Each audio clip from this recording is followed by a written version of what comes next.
A wave of violence in and around Jerusalem, now in its third week, has rattled the city's residents, causing restaurants and businesses to empty out.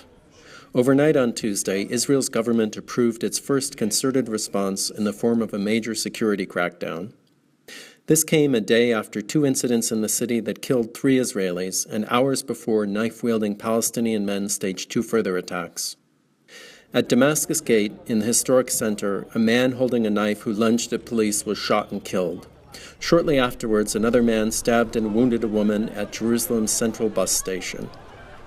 Benjamin Netanyahu, who is feeling pressure from his political opponents and ordinary Israelis to act more forcefully to quell the unrest, approved a series of measures meant to address these concerns. Police in the city were reinforced with army troops and given the authority to erect checkpoints at the entrance to Palestinian neighborhoods in the east of the city. Israel will also deploy more troops to the border with the Gaza Strip, where stone-throwing Palestinian protesters have clashed with Israeli soldiers and been shot and killed over the past week. The violence is bringing inevitable comparisons with the Palestinians' 2 past uprisings against Israel. Some people on social media are dubbing this the Jerusalem Intifada.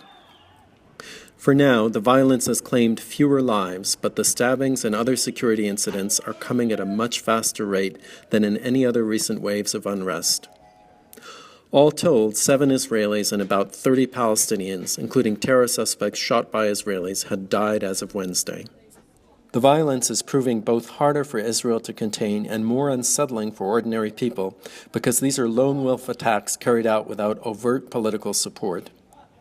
However tough the measures, Israelis and Palestinians alike are bracing themselves for a long period of uncertainty and fear. John Reed, Financial Times, Jerusalem.